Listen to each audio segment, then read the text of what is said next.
episode of the podcast is a special looking ahead to the PXplus Festival Mark II. Across this 5-part series, I'll feature members of the ops team speaking about their areas of the festival, as well as discussing their origin story and how they first became involved with the PXplus Festival. Today featuring Camilla Rooney of the Rest and Rejuvenate section. She talks about her transition from the corporate life to yoga. We discuss practical tools for managing stress. She talks about the difference between her life in Zurich and her old life in London, and goes into depth about what to expect at the festival.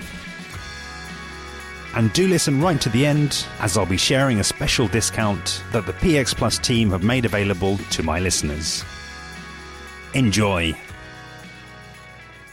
I started practicing yoga from that side of things a bit after university.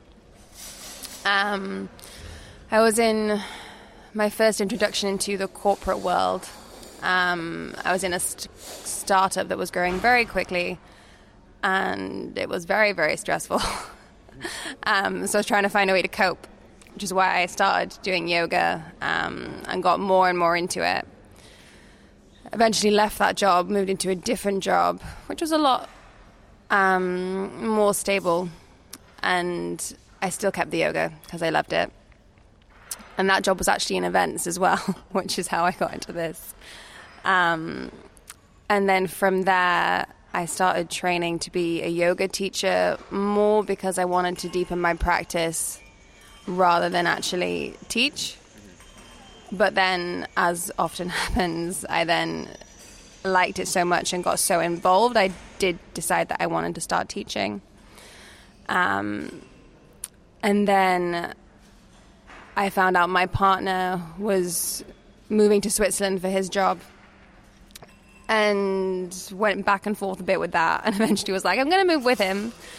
And that also gave me the jump start to actually leave my job here, and I just decided I was going to teach in Zurich. That was what I was going to do, which has been awesome. That's been great. And then Katie, I actually met in my teacher training. And she knew that I also had the bit of events background, so I have that organizational, managerial mindset when needed. So she approached me about helping out PX, mainly with the R&R section, because she knows I have the yoga background too. And I kind of jumped at it. It just works very well. It's very easy to do remotely from Zurich. Keeps me tied in with stuff in England, which I like as well. So yeah, that's how it all came about. So yeah, I think just before we get on to talking about the PX and all the exciting things that you've got coming up and that we can look forward to, I would just like to ask you to talk a bit more about that transition from corporate to being, I guess, your own boss and teaching yoga in a new country for you. I mean, what has that been like to date? So it's quite scary, obviously, moving from corporate to not only being your own boss, but also the yoga industry, which is completely different. It's a lot more fluid, open-minded, less structured, not very financially driven. So that was quite a big transition. And I think that's partly why I did it such a clean break. I completely took myself out of the corporate world. And I had the few months after that, I was also finishing my teacher training. So I had something to kind of focus on. And then I was in Switzerland. So again, that kind of helped. I didn't really have a backup job there because it was a completely new country and I had to really go for it to find something. So I decided the thing that I was going to go for was the yoga teaching. And it took quite a lot of plodding along.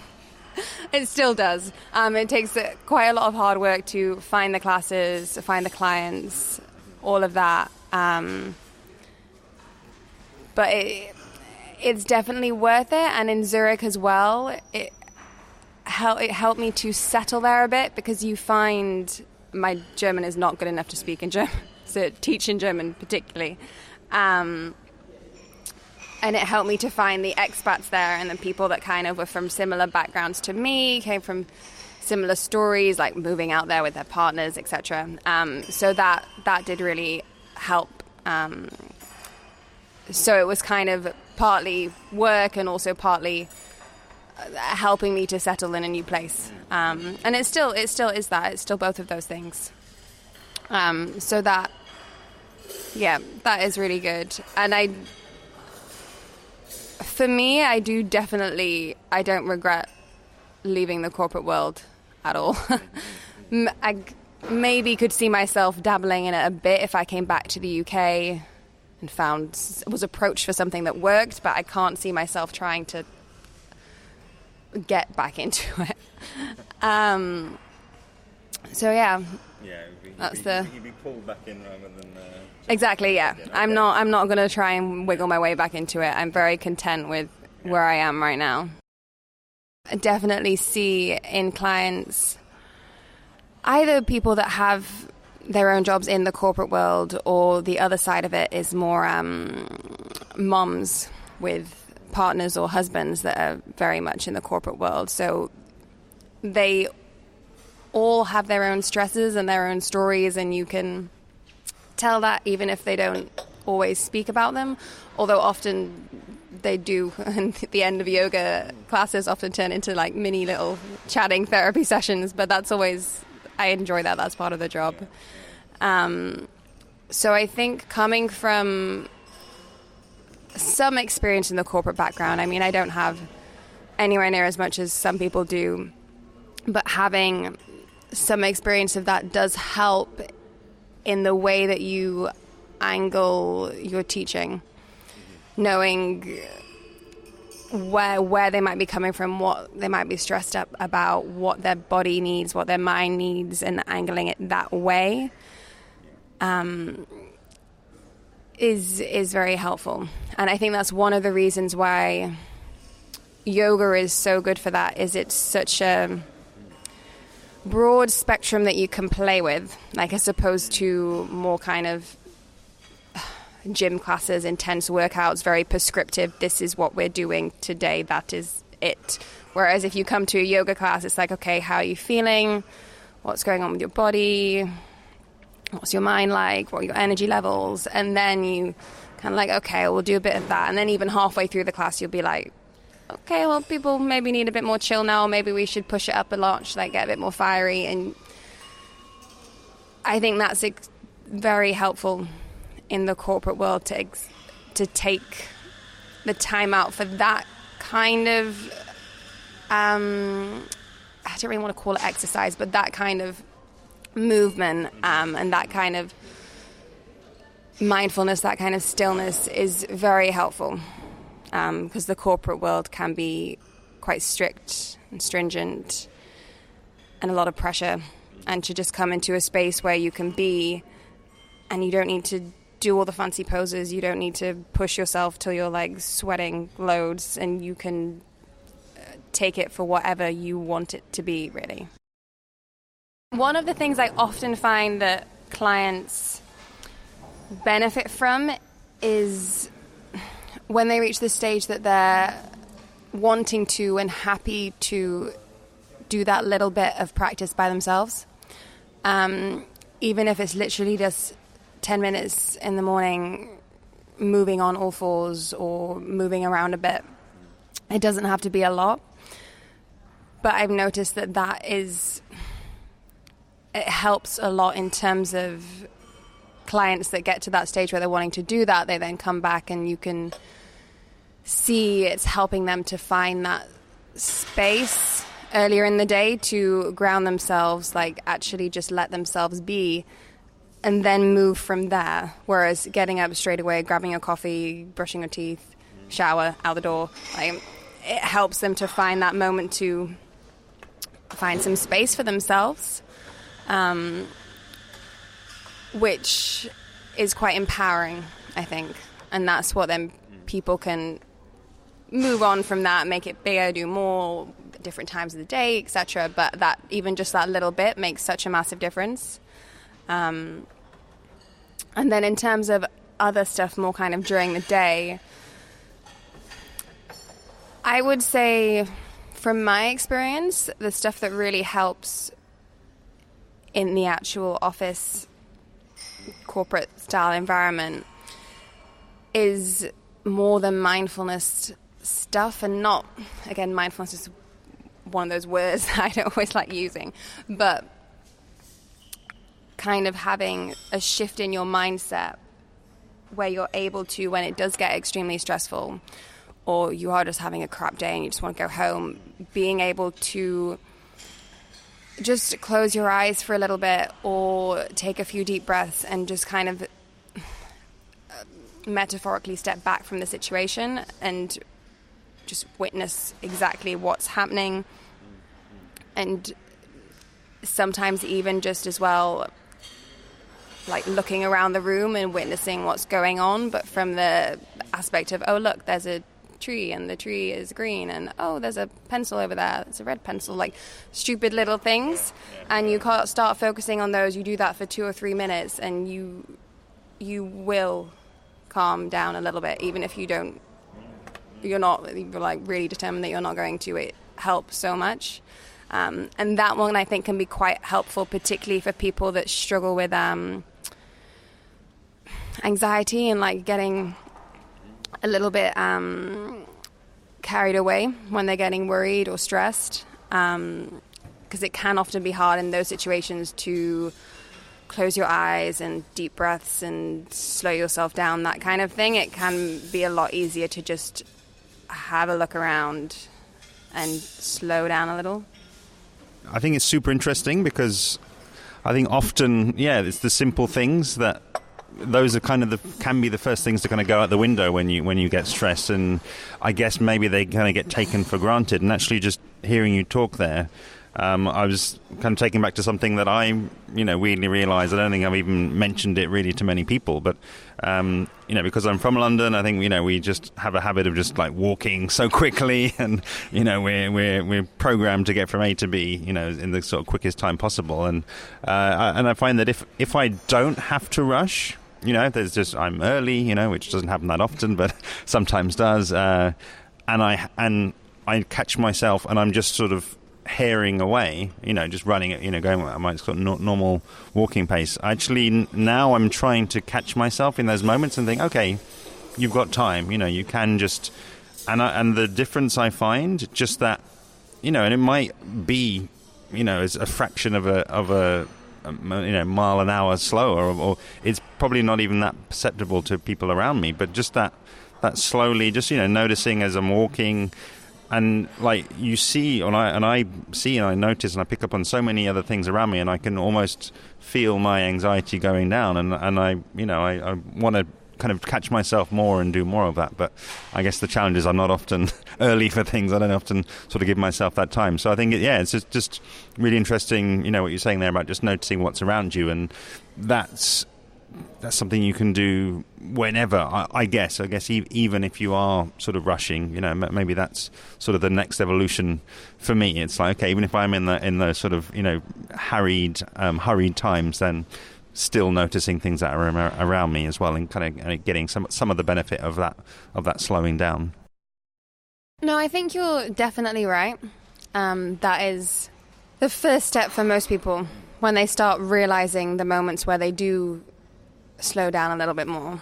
And then I think, again, as you said, the step after that is realizing that you have the power to do that even in those super stressed, super rushed, crazy moments. Even if you're running 10 minutes late, it doesn't really matter if you get there like 30 seconds later because you're walking that little bit slower, or just standing for 30 seconds to just check what's going on and let yourself settle a little. So I think that's definitely true. And I think you're also definitely right that in big cities like London, even in Zurich, the mindset is, society's mindset is very much you have to keep going, you have to keep pushing, you need to be constantly doing something, you almost need to be stressed and you need to be busy, and it's like sometimes gets into ridiculous competitions with who is the most busy and like ridiculous stuff like that.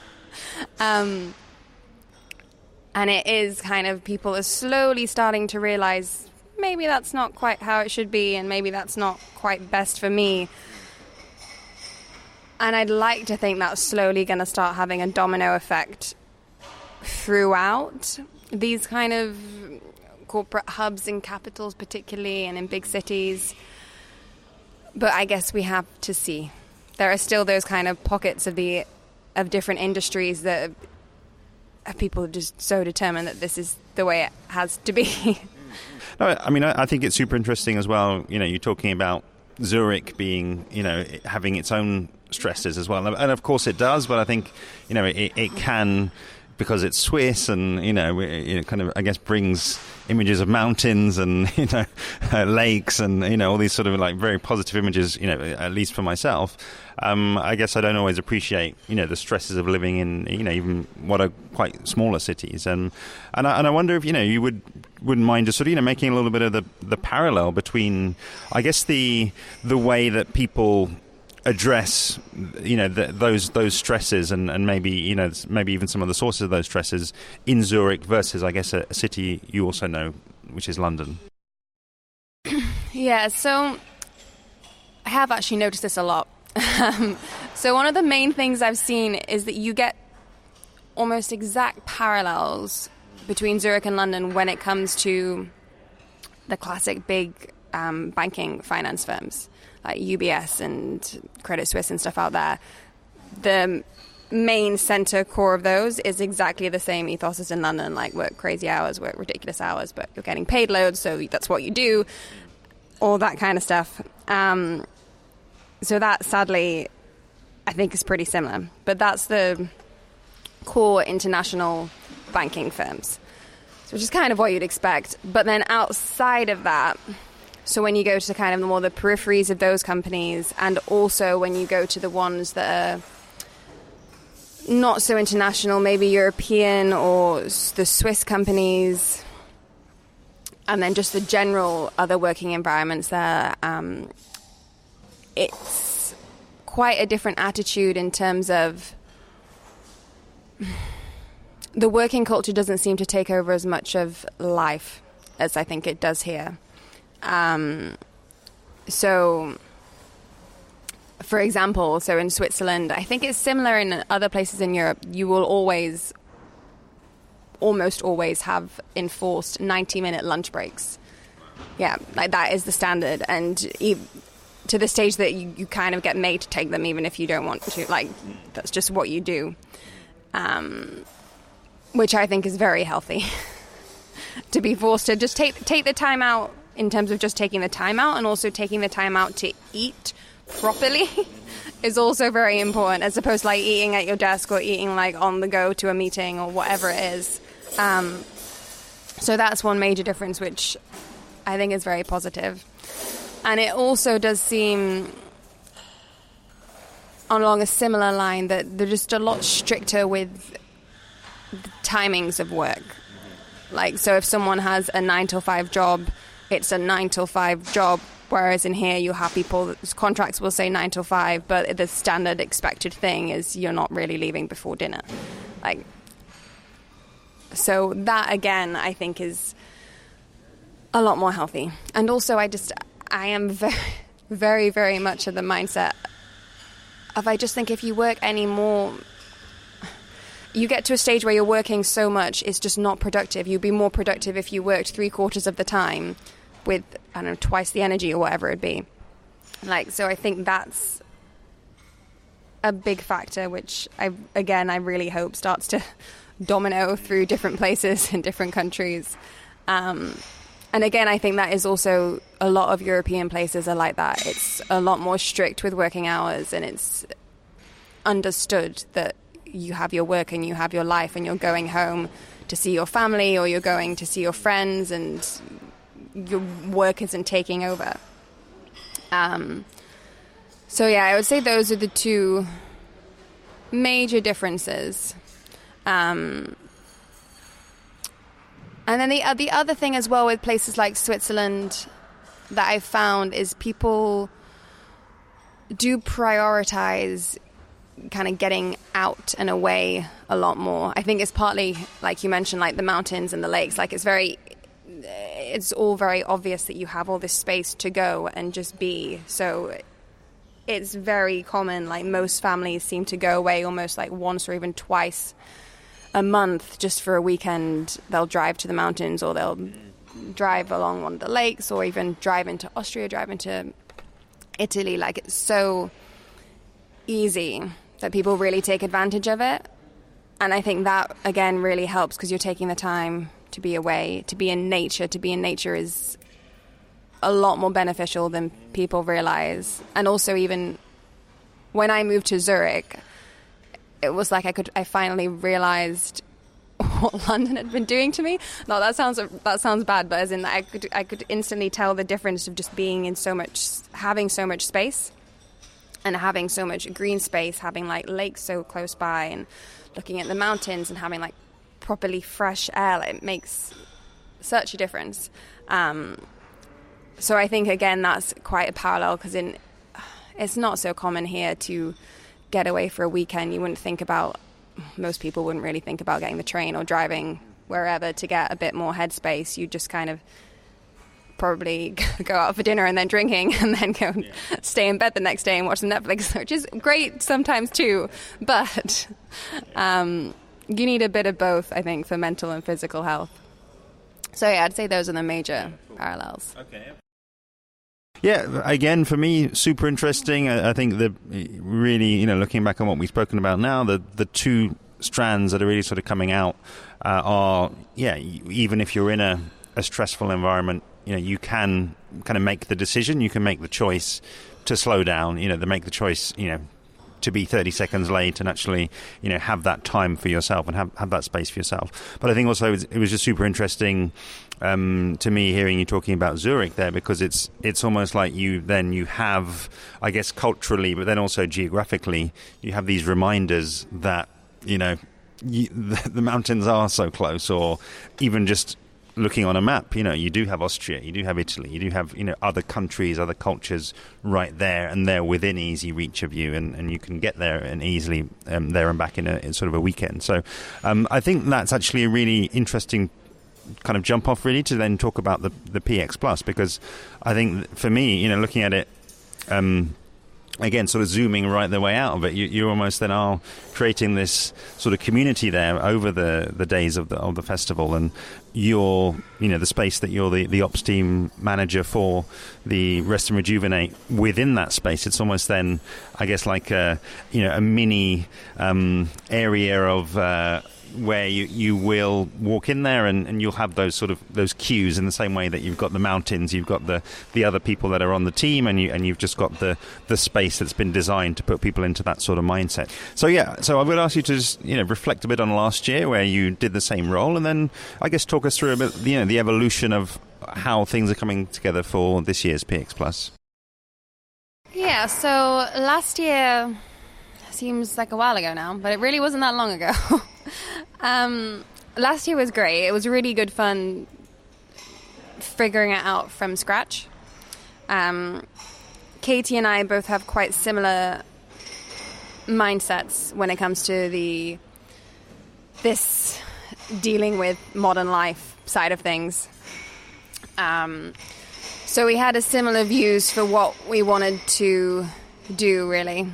So last year was a little bit smaller, both the whole festival, particularly the R&R section. We mainly just had a tent area which was open tent with hard floors. We did a lot of yoga, quite a lot of yoga classes and general talks. That kind of varied kept yo-yoing back and forth from physical to mental health. We had some doctors there that chatted, and then people talking about various experiences, a little bit similar to me, but also a little bit different, from corporate to yoga transition and the shift in perspective.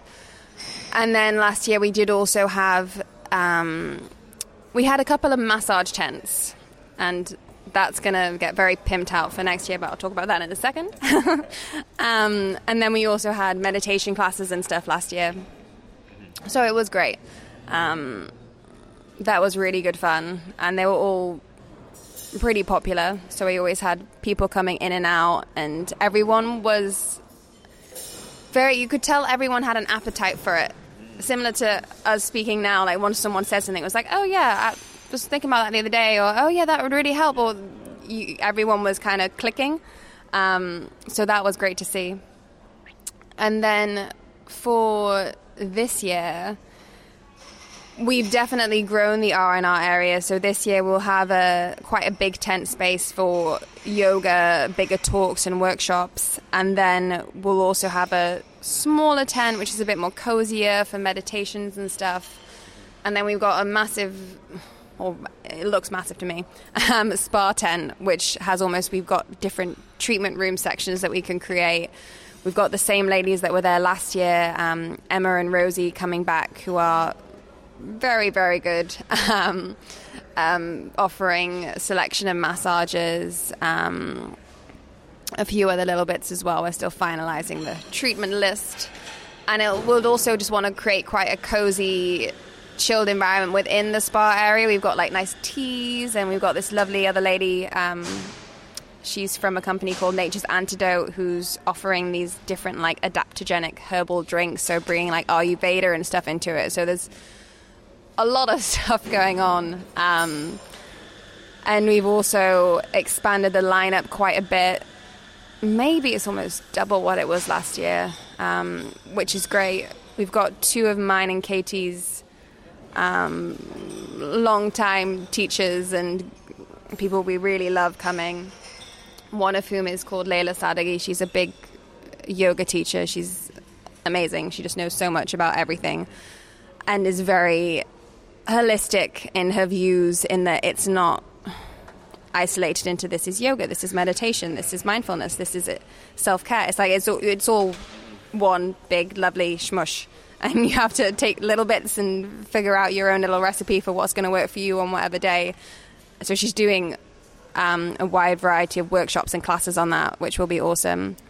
And then another one that we're really excited about is, she's called Heather Umlar, and she's similar to Layla with all of that big lovey-dovey shmush of mixing everything together, but she also is a chef, and she's come through the hospitality industry from restaurants, and now she's more involved in private chefing.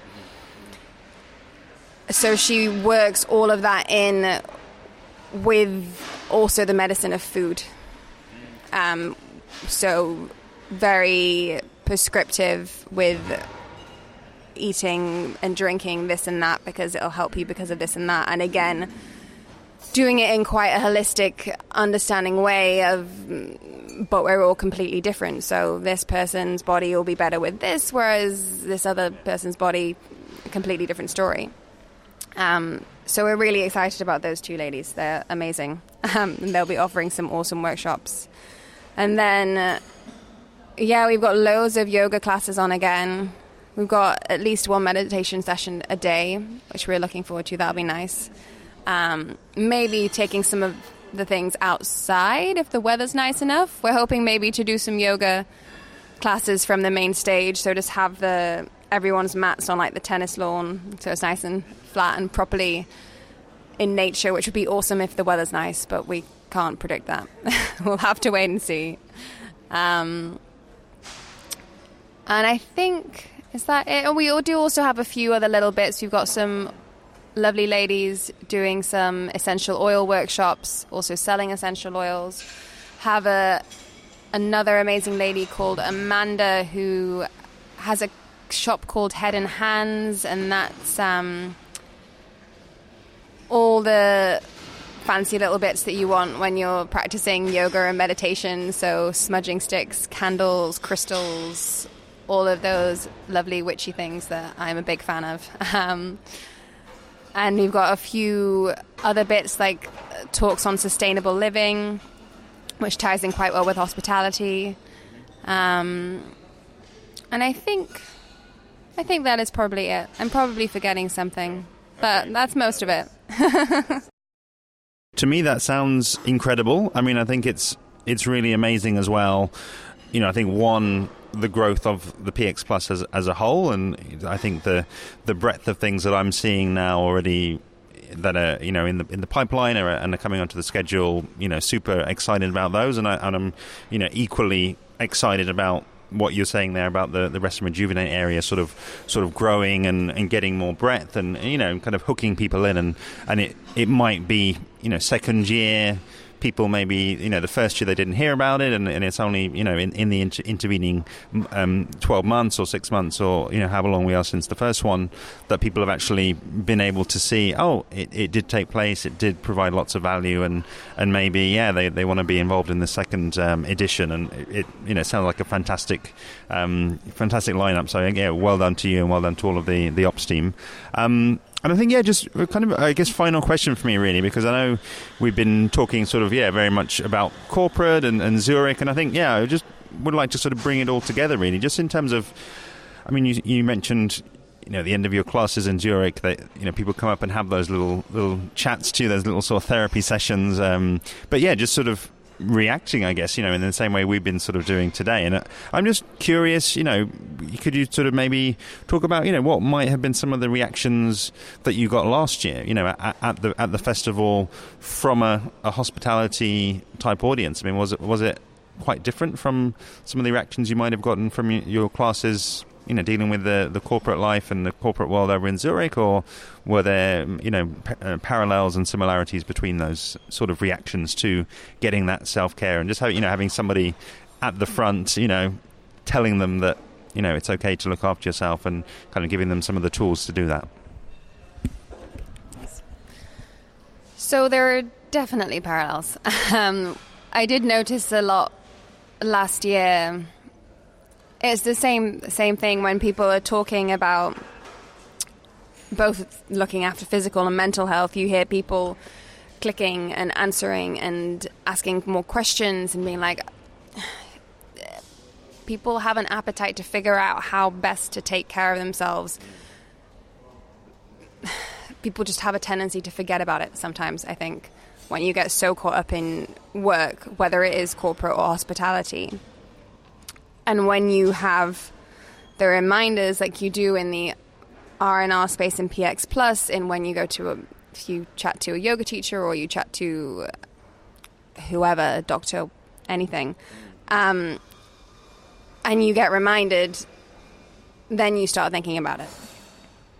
So I think that's kind of what we're wanting to do with the R&R space, is give people those reminders and let people know it's okay to remind yourself, almost like you trying to build a routine for that self-care, for looking after yourself, both physically and mentally. And you can see that at the festival last year. I'm sure we'll see it this year. People are trying to find ways to do that. And I think that why it can get particularly tricky with the hospitality industry is not only is it very high pressure, stressful working environment, it's also the weird times. So you're working strange hours often on different days to everyone else, and you've got different days off, and it's quite different to the norm. So you almost have to be a little bit more stricter with yourself, because you need to find your own way to make it work.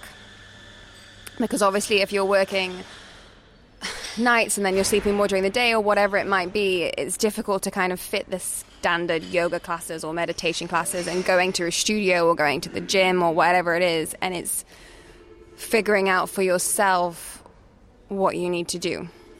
So I think that is, with PX, that's what we're trying to do. We're trying to give people the tools they need to then find what's going to work best for them, and then find the way that they can incorporate that themselves. So even if it's completely on their own, moving around a bit in yoga-esque or maybe not so yoga-esque stuff each morning, or whether it's just getting up and sitting for a couple of minutes before you actually get out of bed,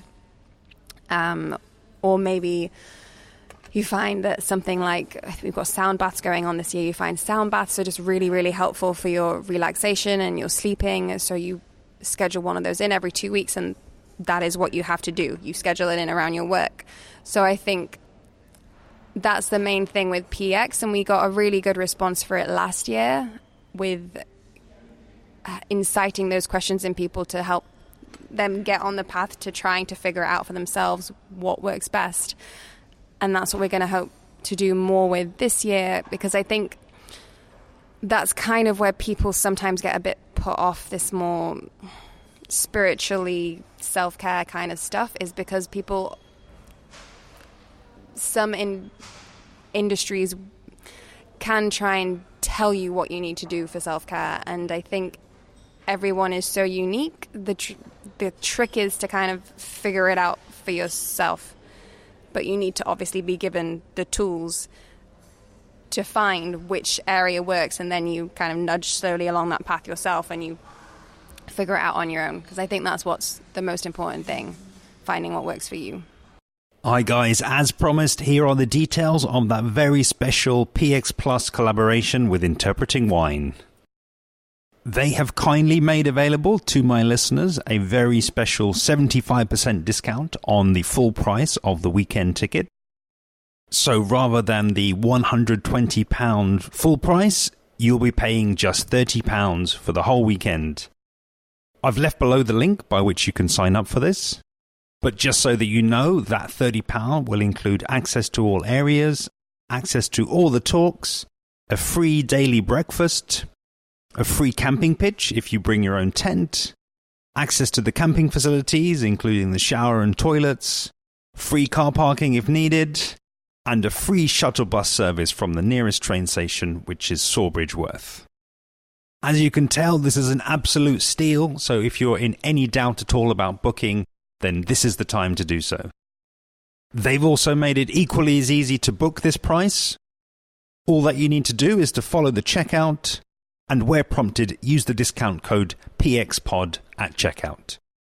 So, in summary, deal of the decade, a 75% discount on the weekend ticket price, which takes it from £120 to £30. Book using the link below in the description. And at checkout, simply use the discount code PXPOD. Thank you so much, Camilla. It was really great to get into some of these topics that I don't often get to talk about on the podcast. And I believe that what you shared here will help a lot of people. Please see below for Camilla's website and Instagram handle, where you can learn more. Just below that is all the information for the upcoming PXplus Festival. And of course, I would love to have you following along with me on social media, where I'm at Interpreting Wine on Instagram and Facebook, at Wine Podcast on Twitter, and email hello@interpretingwine.com. We keep things going next time with all things PXplus, where in episode 273, I'll sit down with Charlotte Drinkwater, who'll be looking after the music acts at the festival. See you next time.